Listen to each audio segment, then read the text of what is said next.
Welcome back to Midlife by Human Design. I am so excited to have Kelly Harrington back with me. She was gracious enough to be one of the very first podcast guests I had on my pod, and we had such a rich conversation. Kelly is a dietitian who also incorporates human design into her practice, and I find what she does endlessly fascinating and could talk to her for hours and hours. So we reconnected this winter when we were both watching the Olympics, and we saw the interview with Eileen Gu, where Eileen was asked something about how it was possible that she was so young and so confident in her answers.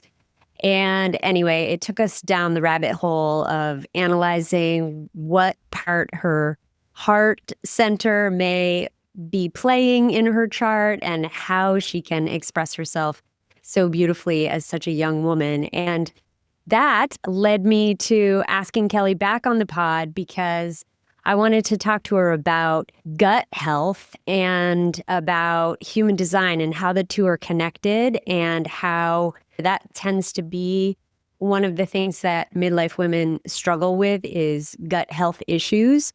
And yeah, how we can help to heal ourselves. So that was a super long introduction. Thank you so much for being here, Kelly. Yes, thank you for having me. I'm so excited. It's Yay. good to see you. Me too. Oh my gosh, so good to see you. So as a dietitian, my first question is, what kinds of gut issues do you see with midlife clients? And what do you think are maybe the dietary, environmental causes? You know, where's the root of all of that happening? Yeah, okay, that's a really good question. So basic symptoms are typically what I see. Bloating, constipation, although they're not basic, actually. They're really disrupting a lot. I think in our society, we think, oh, I'm just bloated, not a big deal. But it is a big deal because why are you getting bloated? Food sensitivities can often lead to the gut issues that either they know about, but they're just not managing, or they don't know about yet. And then symptoms even related to like irritable bowel syndrome type of symptoms. Sometimes I see clients that have SIBO, so I'm helping them with that elimination type SIBO specific diet that we figure out what types of carbohydrates are affecting the gut. That's not as common.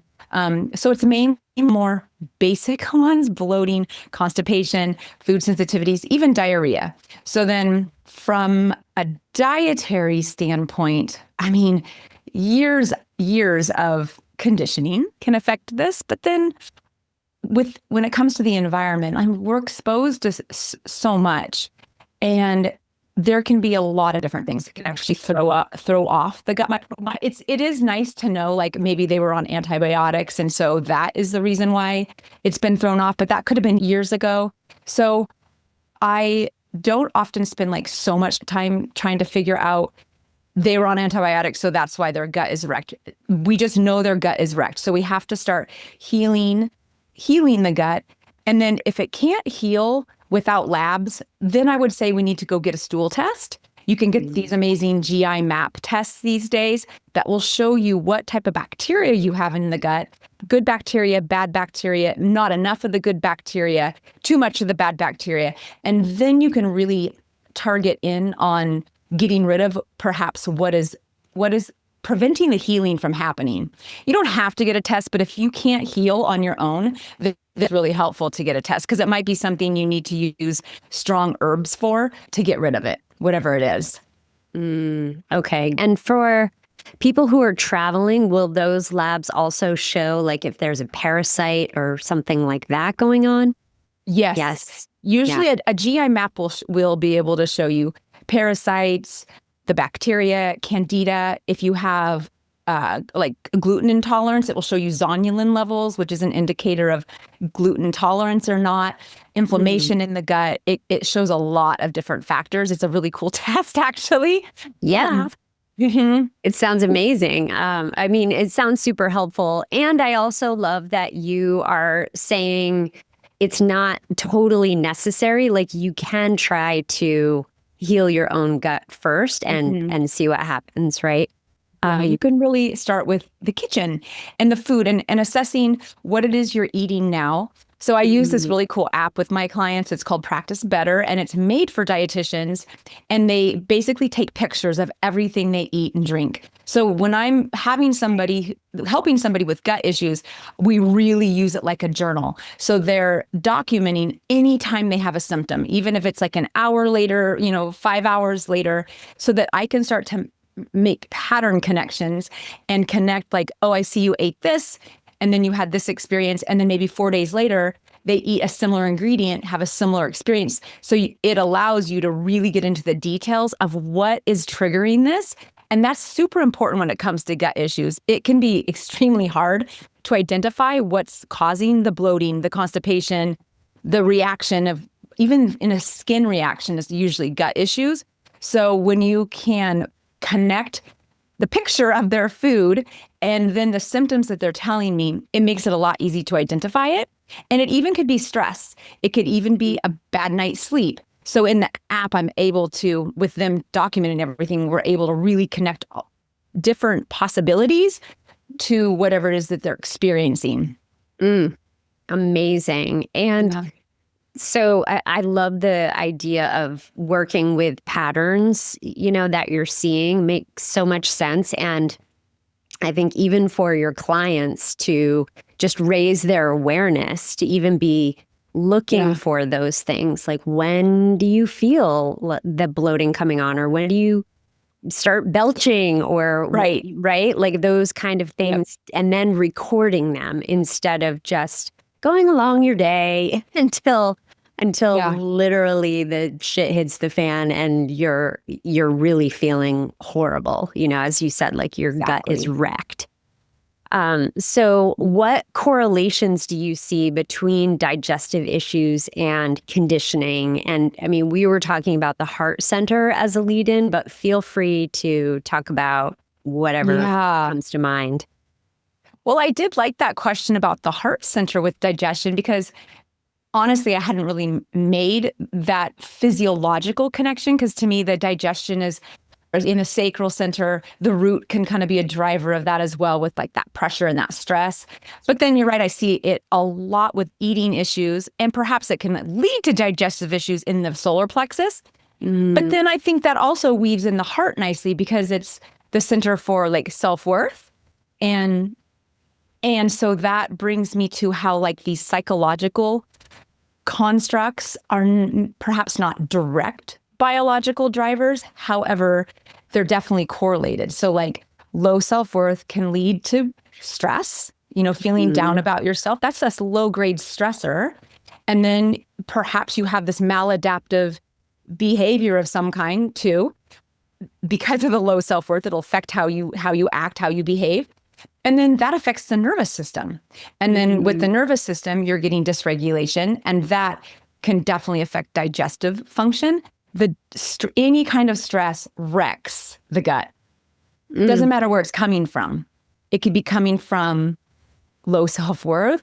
It can be coming from dysregulated emotions, whether your solar plexus is defined or not, depending on how aligned you are with that mechanism in your human design chart. And it can be coming from like an argument that you just have, something that's super obvious, but it can also be coming from toxic stress too. So any heavy metal toxicities, anything, food sensitivities in your gut, if you eat something you're sensitive to, say like gluten, and you're eating it, that creates stress in the body. So there's a lot of definition of stress, from emotional to literal stress, as far as like toxic stress goes. So that's how I see the connection, is it's kind of like a domino effect, but it starts with that feeling.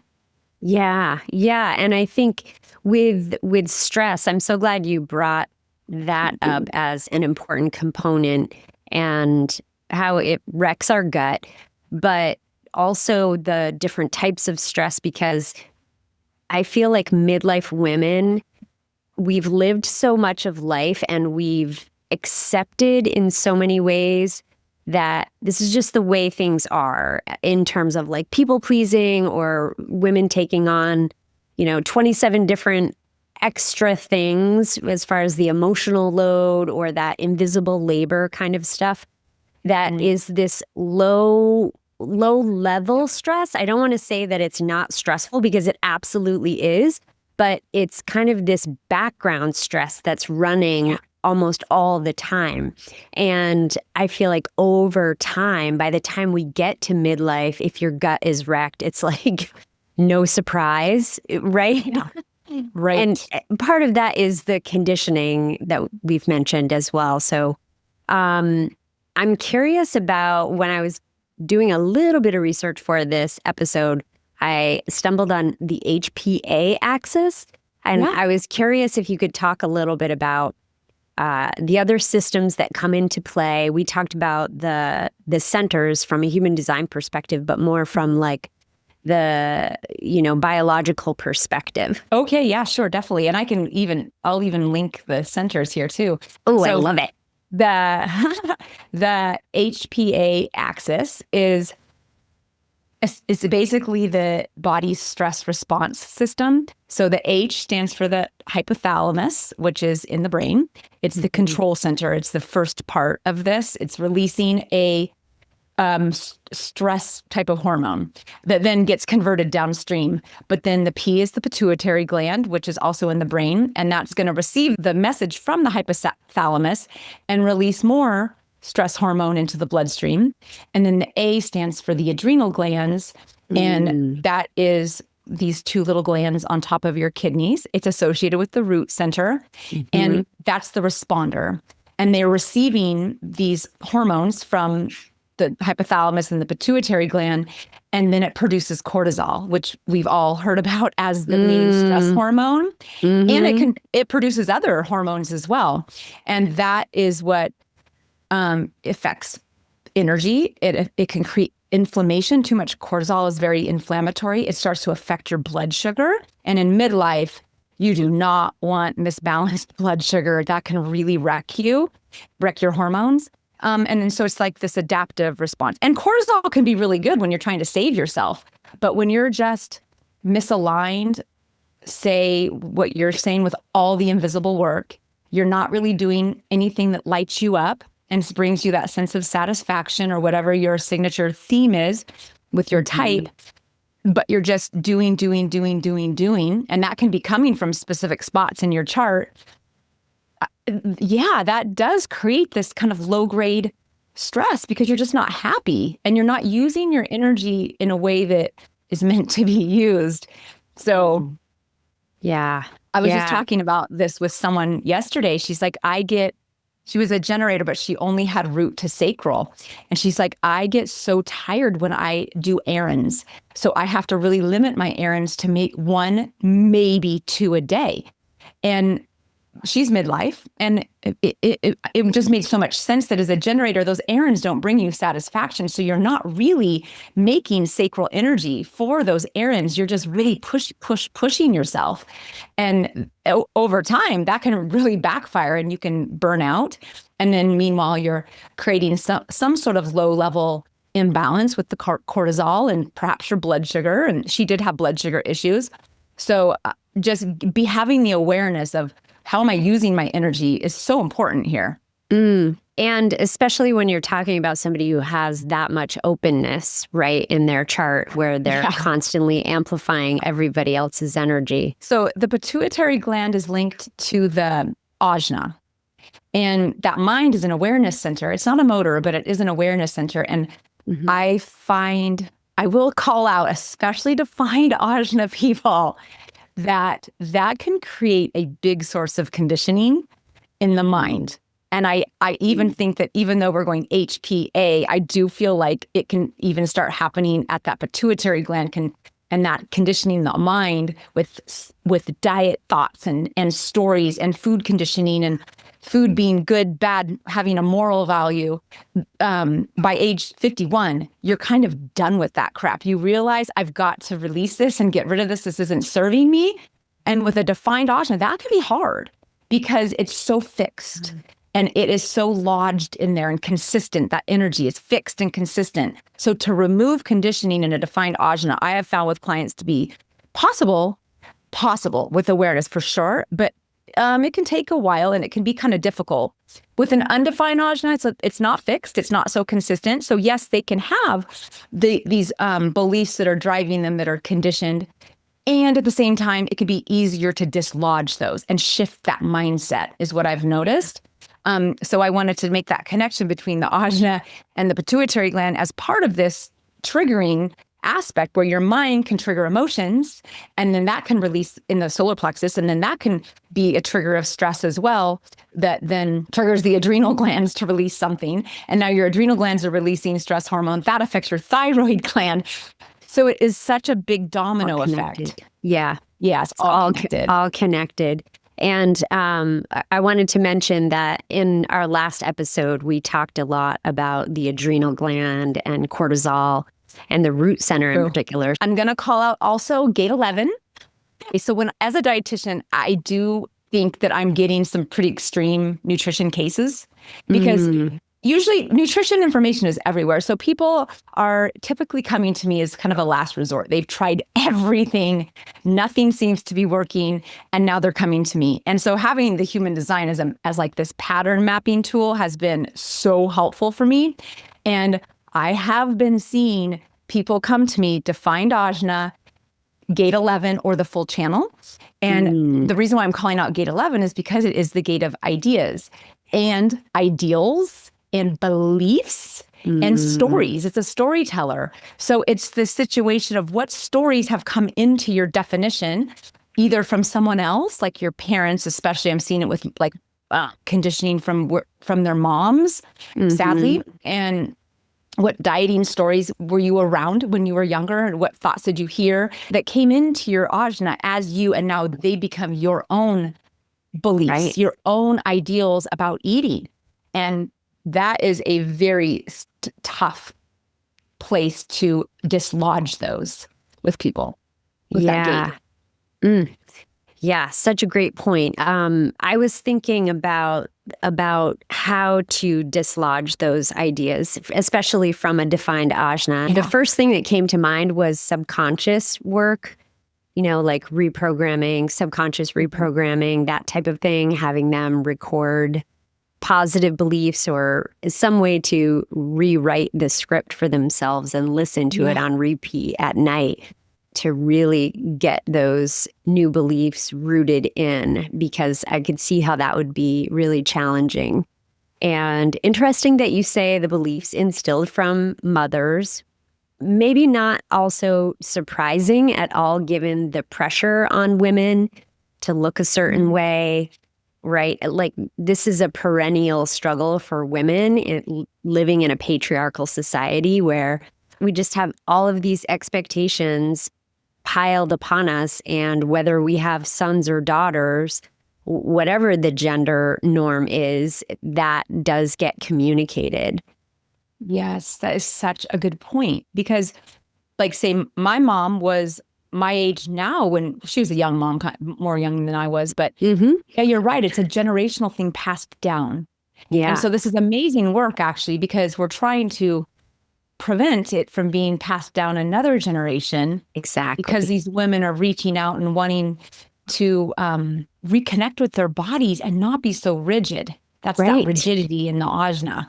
They want to release that, and it's possible. Yeah. It just takes some conscious work. The client I was working with yesterday, she has outer vision as her cognition. And so she had a brilliant idea to put like sticky notes up that become things she sees. Yeah. Even new messages then that she's going to be rewiring in her brain. Love it. That's a great hack. I love that. Yeah. Sort of connected to the idea of like a mother-child relationship, but also expanding beyond that. How do you think midlife relationships play a part in our health? And there's a lot of talk about the gut as like the second brain. And so just wondering about how stress from potentially relationship issues can feed into these challenges with gut health. Yeah. Well, okay, so you have the nervous system, the digestion system and nervous system are absolutely like one and the same, almost. They're connected. Mhm. So then if we're looking at it from that perspective, the parasympathetic nervous system is the rest and digest. It's the calm, safe side of the nervous system. So having supportive, safe relationships, not emotionally with a lot of emotional turmoil, that is going to keep you more in the parasympathetic side that support better digestion, better hormone balance, and just overall health and like immune resiliency. And then on the other hand, conflict, chronic conflict or lack of support or feeling unseen, that can create this response that triggers you into the sympathetic nervous system, which is that fight or flight nervous system. And that activates the HPA axis. And if you're triggering that quite regularly, whether it be from your mind and expectations or whatever, you can see in your human design chart probably what could be triggering that on a regular basis, especially if you look at connection charts with the people in your family or whoever you're having this relationship with. You can perhaps see where the conflict is coming from, which can be super helpful, but it's still there and you have to learn to work with it in a way that's not triggering you so much. And usually that starts with you, you, and how can you respond differently to the situation? Like, I'm just using myself as an example with this. I don't know if I talked about this in the podcast last time, but my sun gate is gate 39. Yep. It's in the undefined root. And I have an undefined solar plexus as well. Well, my 14-year-old son, he has the full channel, 3955. So when I'm with him, it's a compromise to me. Right. And he amplifies my root and my solar plexus. And I mean, this has been happening since he was like 2 years old is when I really started to notice it. And I was off. I was in constant sympathetic fight or flight mode, always butting heads with him. And it was me. Like, I needed to figure out how I can not allow the amplification in my provocation, my root, my sun gate, and my amplification of my emotions. How can I manage this in a way that's healthier for our relationship? Because it was not healthy. We were fighting constantly, but I'm the parent. I needed to do way more work on myself, but I didn't realize I needed to do this work until he came into my life. Yeah. I'd never had a situation like that. And so I guess I just say that for all moms and parents and caregivers out there. If you do feel like you're having some conflict with someone in your life, whether it be a kid or a partner, look at your human design charts, get a connection reading, see where you can have a better understanding of how your energies affect each other. And it will always be that mechanic, that dynamic, because it's mechanical, but you can work with it in a way that like won't take you down. Yeah. And it gives you specifics, right? It's that map to say like, here's actually where you should look. And in your example with the gate 39 and knowing that emotions are going to be all wrapped up in it and there's going to be some pressure around it, right? And how do you work with that tendency to want to like nitpick or however that provocation energy comes out? Then it's that awareness. It's that beautiful gift of awareness when you're able to be like, oh, that's where that's coming from, right? Those words that just came out of my mouth. Shit, that's my gate 39 talking, right? Like, okay, how do I rein that in? And you can also look at planetary placements, right? Like if gate 39 is in your Saturn, for example, I mean, you said it's in your sun, but which is like big energy, right? Big deal. And if it's in your Saturn, then there are some lessons. But the beautiful thing about Saturn is that it always comes back around with like, okay, you've been a good student. Here's the reward. Here's how you get to actually live this energy on the positive side. Just to add here, so you have this relationship that's a bit volatile, or you can feel that it's misaligned and creating stress in your world. Then I see this showing up in behavior patterns. So this could trigger emotional eating. Definitely could trigger emotional eating, especially if I see that in your chart, that tendency in your chart. It could trigger under eating, because sometimes when people get stressed, they don't eat at all. Inconsistent routines, exhaustion, overwhelm, and it's affecting your hormones. your blood sugar, your insulin and your glucose. Whenever that cortisol is on board, it also can create weight gain because insulin promotes fat storage. And so anyhow, I feel like there's a lot that could happen downstream just from having that relationship that doesn't feel healthy. It can be healthy, like you said, but at the moment it's not feeling like that. Mm-hmm. Yeah. Mm-hmm. Yeah. Okay, you mentioned markers for emotional eating, and I feel like, can you speak to that a little bit? Like, where should people look in their chart for that kind of thing?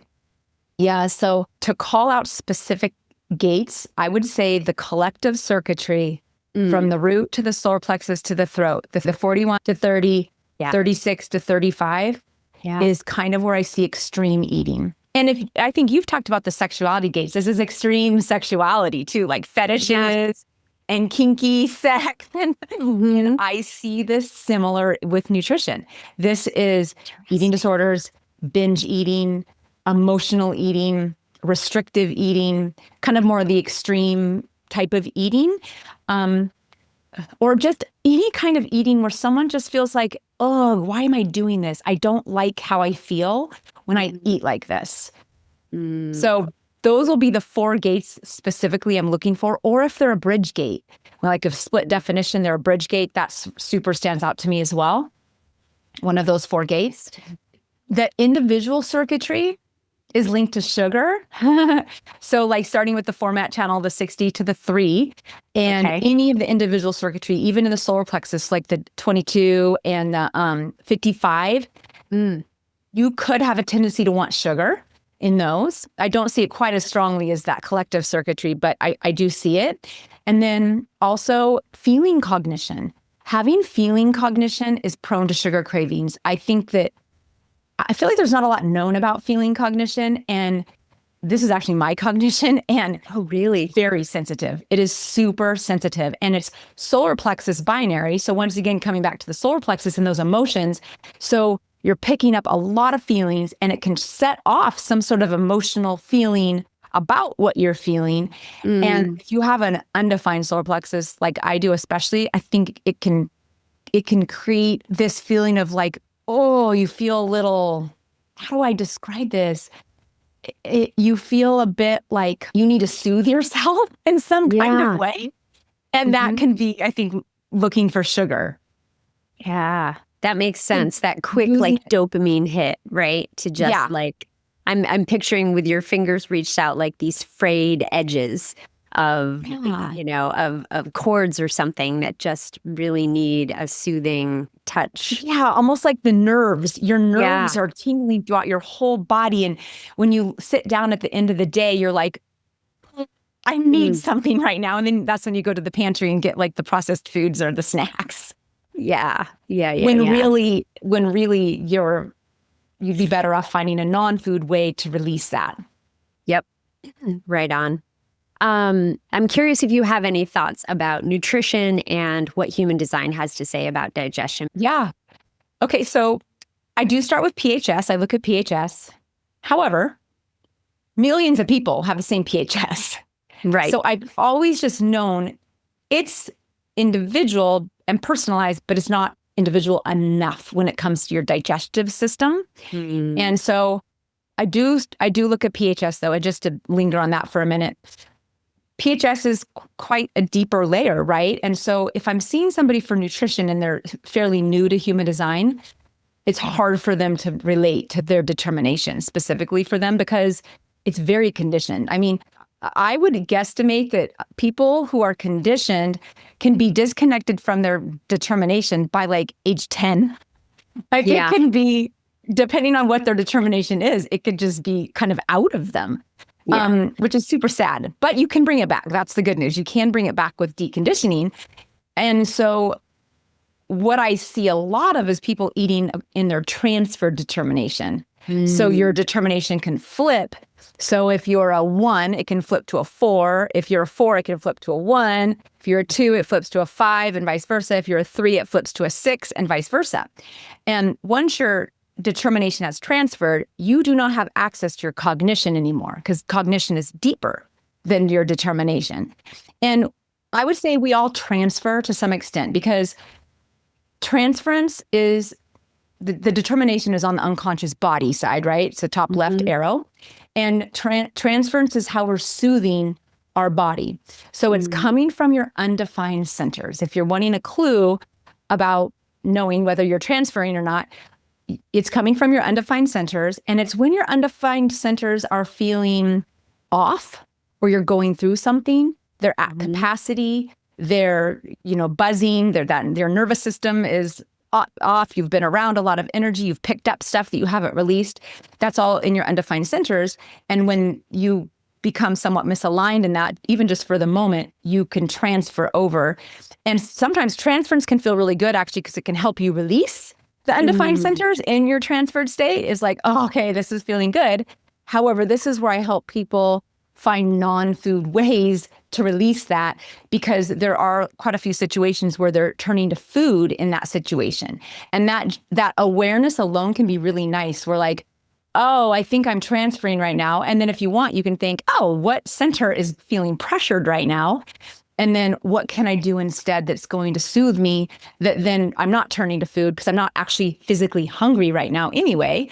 And that can really improve your health at the end of the day, because you're no longer eating foods that are kind of that dopamine hit, that are usually not so healthy, and you're not spiking your blood sugar, and you're not overeating, and et cetera, et cetera. Like, it can be really helpful to know when you're in transference to stop it. Yeah, for sure. I was getting this picture in my mind of like, do some jumping jacks or take a dance break if you're feeling pressured, to get some of that, those healthy, right, the dopamine hit versus pounding some Ben and Jerry's or whatever. Exactly, yes. So that is one way that I can really help people, especially with the emotional eating. I look at the transference. And then just to add on to that, before I move on to like foods and stuff, I talk to all of my clients about intuitive eating. I use this hunger and satiety scale with people to help them reconnect to their body's cues. Like, I met with a precious 4'1", 72-year-old male the other day to talk about health and his human design. And here I am helping this man who's 72 understand what his body feels like when he's physically hungry. Like, wow. That's insane to me. Yeah. And he was eating a lot in transference, from alternating appetite to nervous touch, that nervous eating, that mindless eating, the standing in the pantry eating without really thinking about it type of eating. And we figured out that a lot of it was coming from his G center, his undefined G center, where he would go to this Toastmasters class and leave there feeling maybe like he just didn't belong, or people didn't see him. He was a projector. And then that would cause him to come home and eat, even when he's not hungry.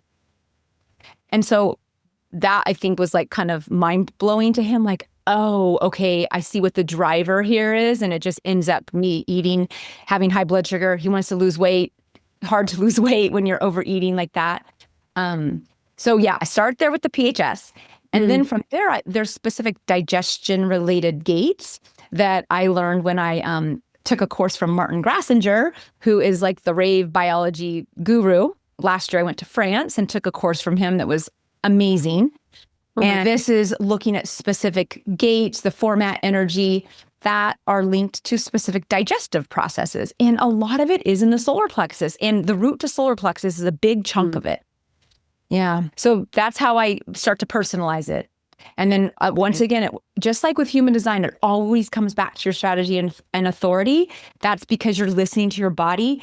It always comes back for me to this hunger and satiety scale.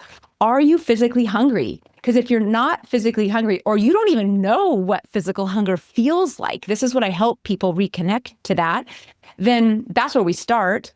And that's always your default. Am I hungry? Because there's a difference between physical hunger and cravings, or eating because of some kind of emotion, any kind of emotion, when you're not really physically hungry. So that is where I think it's so key to help people come back to that as like a foundation.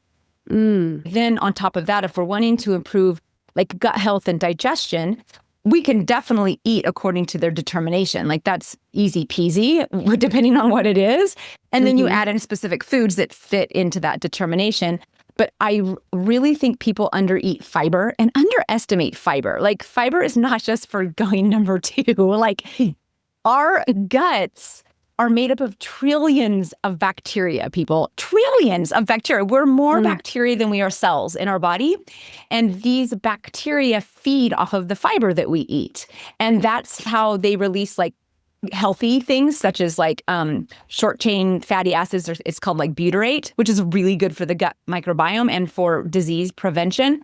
But you have to be feeding these bacteria fibers. So I think people undereat fiber. Women, it's sometimes can be inconvenient to cook vegetables, or they're conditioned that they don't like to eat vegetables. So I help people almost recondition themselves to learn to enjoy eating vegetables in some kind of way, flavor them in some kind of way that you love. Like salads shouldn't be boring. No. You need to make them fun and yummy. So fiber. And that's what's going to feed the gut microbiome. Fermented foods are really good. There's something called polyphenols. I don't know if you've heard of polyphenols. This is like a phytonutrient that acts as fuel for the beneficial gut bacteria, and specifically a gut bacteria called Akkermansia. And Akkermansia helps with the lining of your gut, within your gut. The gut lining is super important so you don't get leaky gut. Right. And polyphenols are in a lot of like the red foods. So like cranberries, pomegranate are amazing for increasing Akkermansia and just the overall gut health. But like red grapes, blueberries, blackberries, strawberries, raspberries, cocoa powder, like cacao or dark chocolate has a lot of polyphenols, olive oil, green tea.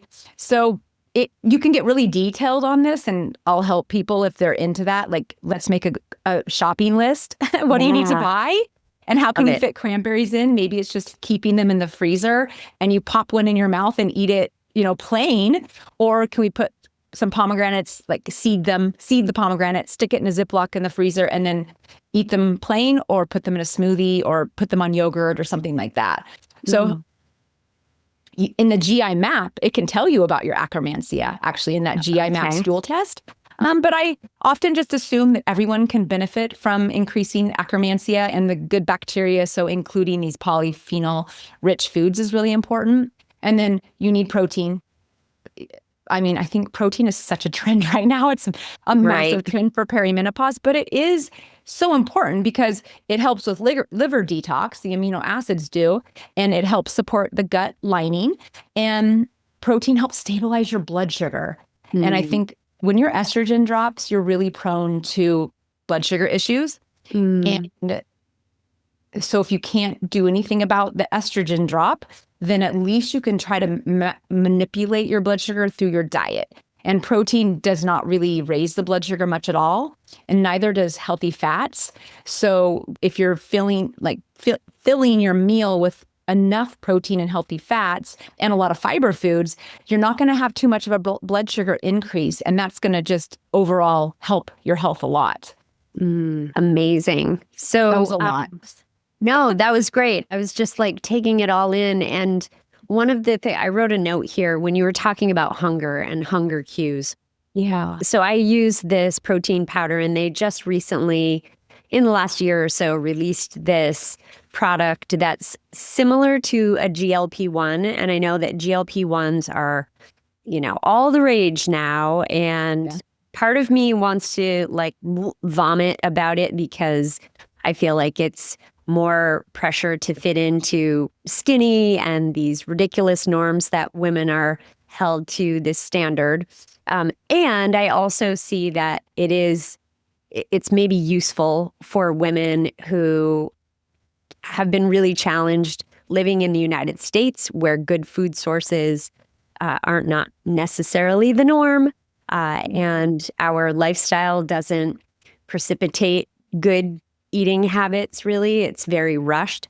So my question, coming back to the idea of the hunger cues and whatnot, is that when I was reading about this product that they created, which isn't a GLP-1, but it sort of helps to raise the GLP-1 numbers in your own system, right? Because it's a naturally occurring, what is it? Like a protein hormone. Okay. And they were talking about how oftentimes you'll have hunger cues and then you'll eat to satiate yourself, but then you'll be hungry again within an hour. And so I'm curious if you can speak to like what is happening when that is happening. So I feel like that is something that I have experienced before, specifically around my period. So I feel like it's got to be connected hormonally somehow. But yeah, I'm just curious about your thoughts on that. Yeah. So around your period, let's see, that's when your estrogen, that's when all the hormones are really low, right? Mhm. Okay. So the first thing that comes to my mind when you've eaten, okay, first of all, was it a well-balanced meal? That's what you have to look at. Was there enough protein? Protein, there's something about protein when it hits the GI tract that allows the fullness hormone to function more optimally. Like, it's really looking for protein. There's certain hormones that are really looking for protein. So if you have a protein deficient meal, you won't get as much satiety. You won't get as much satiety, period. And then also your body will be looking for more protein and you'll continue to want to eat. Like I see this in my kids, actually. If we just make them noodles, my God, noodles, they might be full, but like 30 minutes later, they are scouring the pantry because there's no protein in that. Right. So you got to have the protein to help kick in that satiety and the healthy fats. Like if the healthy fat can take hours to digest in your stomach. So that would be the first thing that I would look at. And then my other thing that comes to my mind is what's happening with your blood sugar, because borderline high blood sugar means that the glucose is just lingering in your bloodstream and it's not getting into your cells. And that's a problem because if you're not feeding your cells properly, you're never full. Right. It's like they're always looking for the energy. And this actually is what happened with the client I was seeing the other day is she's borderline pre-diabetic. So she actually went on metformin, which is a diabetic drug that would help pull the glucose into her cells. It helped her insulin work better. And then she was able to go more hours without needing to eat again. So I would see what's going on with the hormones. And it makes sense that that kind of aligns with right before your period when your hormones are dropping really low, because the hormones are very much involved in the function of your glucose and your insulin. And so it might not be you have prediabetes or even are prone to like having high blood sugar, except for perhaps in that time of month, it could just be lingering a little bit higher. And so then if you're sensitive to that, you're wanting to eat more often. So that's the two things I would look at is what is the macronutrient composition and is it a blood sugar thing, perhaps? Yeah. Or what is that physical cue? Like, what is that cue that you're going off of? Is it actually physical hunger, or is it something else that you're just confusing it with physical hunger? And then also I would look at like, and you're talking about the variables, the two arrows on the left are connected to the body. So especially the determination one, the top left one, if it points left, you have a quite active mind. And if you are perhaps going into like a meeting like this, or you're working on homework, or you're about to go exercise, there's something about that left arrow that even though you might not feel hungry, you feel like you're needing something, or like you're needing to put something in your body to fuel that. I'm not saying all the time that could be the case, but that would be something that I would probably look at. And then seeing how your environment arrow is at left or right, because that left arrow, it might be busy. You might have a fast metabolism too. It could just be that. Yeah. And you're eating more often. And how many calories are you eating when you eat a meal? Because if you just eat a salad with a little bit of chicken, I mean, that might only be, 200 calories, 250 calories, which is quite low. So there's a bunch of different factors, but I love that question. Yeah. Such a great point about there being so many different factors and how important it is to incorporate all of these different components, right? To figure out ultimately what's happening with you. And I love your approach so much because it is holistic versus just going to the doctor, getting a drug, kind of Band-Aid approach that especially here in the US that we're so accustomed to. So I'm curious if one of my listeners wanted to make one change this week, to improve their gut health, what would you suggest? Like, where would you have them start? Fiber. It comes back. I know that's a really boring answer, but honestly, vegetables. Are you eating vegetables? Like, eat more vegetables. That's what I would have them start, because the recommendation, if you look at the extreme recommendation of vegetables, it's like 5 to 7 cups a day. Like, it's a lot of vegetables, which probably that is what's recommended to get like that 30 grams a day. But I even have people start with 2 to 3 cups a day. And even that's hard for people to get. Mm-hmm. And then once they can get that, then we look at the diversity of your vegetables. Like, how many different types of veggies are you eating? Because that is important also for your gut bacteria, to get a diversity of different types of vegetables. It likes new types of fibers. Your gut loves that. So like, if you're always buying a white onion, maybe try a leek next time to cook with. So I would say fiber. Honestly, that's where I see most women are lacking, and that it could really help them overall with inflammation, because their gut health, their immune health, therefore, because when the immune system is in the gut, when the gut's healthier, you're more resilient immune-wise. And these bacteria in the gut, there's even bacteria linked to like body weight and cravings. And so if you can outpopulate the gut with the good bacteria compared to the bad bacteria, you're going to have an easier time with weight and cravings and things like that. Amazing. So the idea about the vegetables and like kind of figuring out ways to get them into your diet reminds me of a shake. I usually drink a shake every day. And I was listening to something recently. They were talking about the Mediterranean diet and how the Mediterranean diet, yes, focuses on, healthy fats and a lot of fish and definitely a lot of vegetables. But one of the things they were talking about was certain vegetables being cooked versus eating them raw. And one of the things she was saying was spinach. Like, they never eat spinach raw. They always cook it or like put it into a dish. And I was curious about that because I always put spinach into my shake. And then, so I stopped doing it for a little while to see like, okay, is it making me feel any different? I don't know that I can necessarily notice any difference. And I don't know if the trade-off is better or worse, because it was an area where I was able to get in a little bit more of the, the vegetables. I eat a lot of vegetables anyway, but yeah, I'm curious if you have any thoughts about that.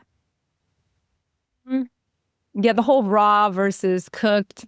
So typically when it comes to cooked vegetables, the one nutrient that you could degrade or that would be cooked out is vitamin C.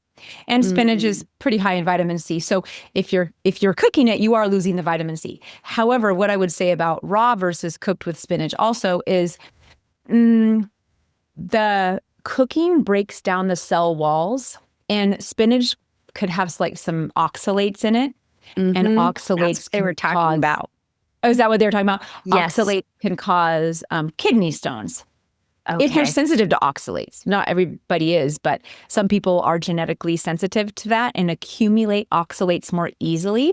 And so I think that oxalates, are they connected to gout too? I can't remember, but definitely kidney stones. And so if you cook the spinach, it actually can reduce the oxalates by like 80%, 90%. Wow. So you're helping remove maybe these compounds what do they call them? Pseudo compounds? I can't remember, but that can create issues with people.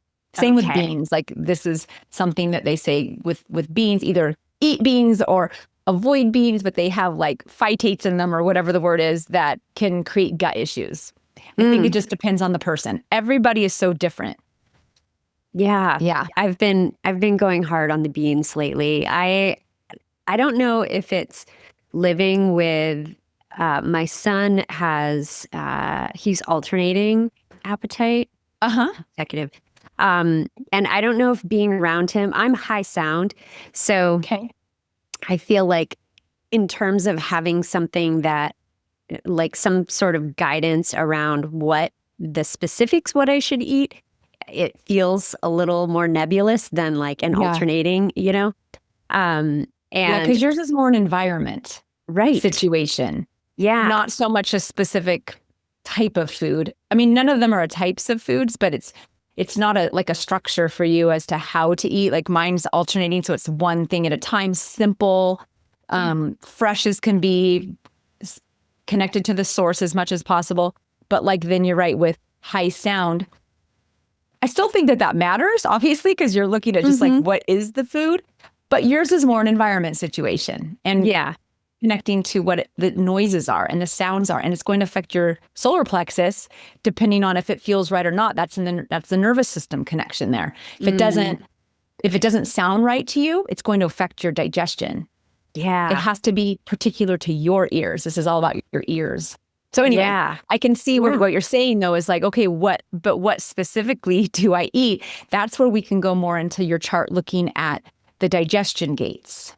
Yeah. That makes sense. And I love that there are other clues to it, aside from just experimenting. Also really appreciate the reminder to eat a variety of vegetables. And what I was saying, being around my son who is alternating, is he tends to get into these grooves of like eating very similar things for a while, and then he switches.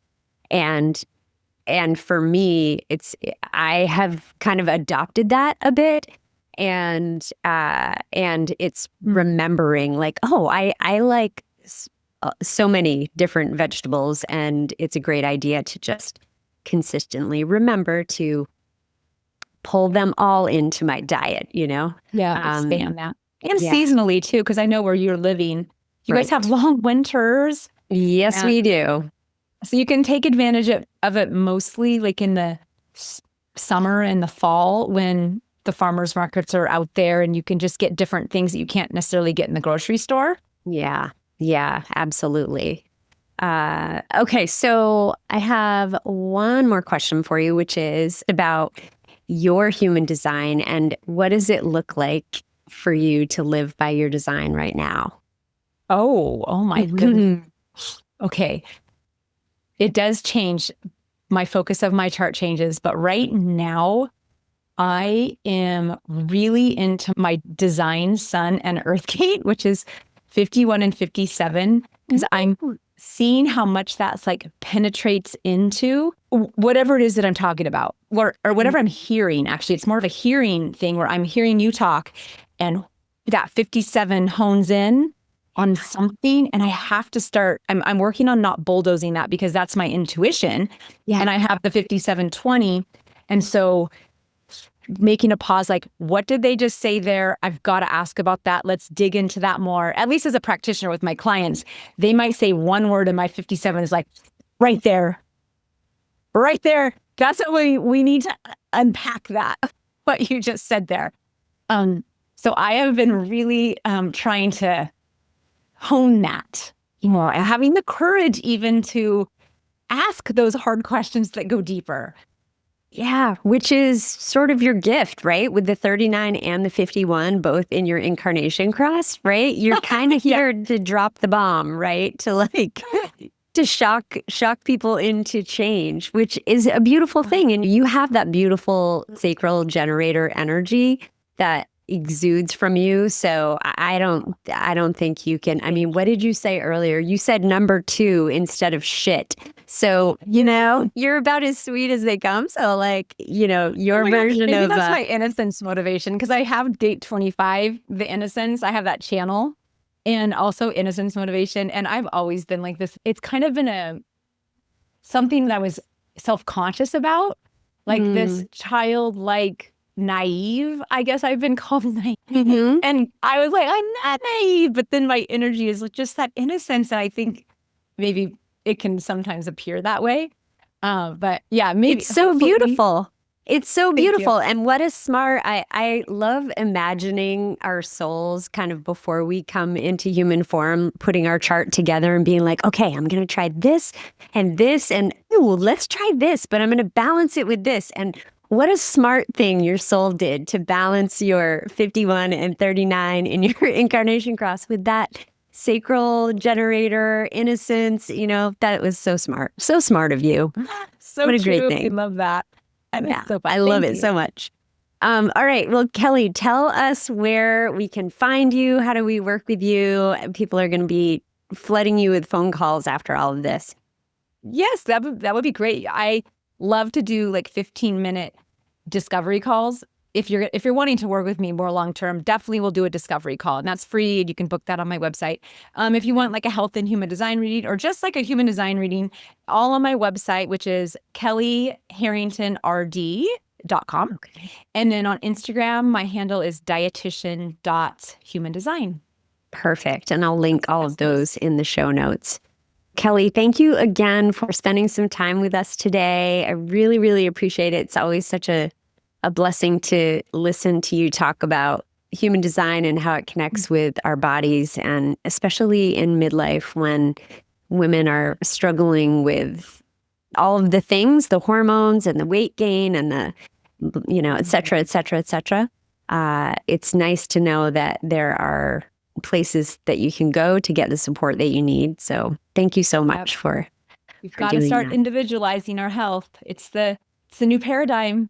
I've been preaching this for many years. I have a very individual cross, self-empowerment, individualization of your health, personalization, and it's there with like lab tests, and there's functional medicine practitioners that also believe this and they're trained that way, which is great. There's not enough of them, I don't think. But I could see us moving in that direction as a collective. And then I think human design is in addition is essential. That's how I feel. It's essential to know someone's human design to treat their health. Yeah. I love it. I love it. More people, more practitioners in the medical field need to adopt the same way of thinking. And hopefully we'll get there. So, well, thank you again. You're welcome. Thank you for having me. It was really, really wonderful.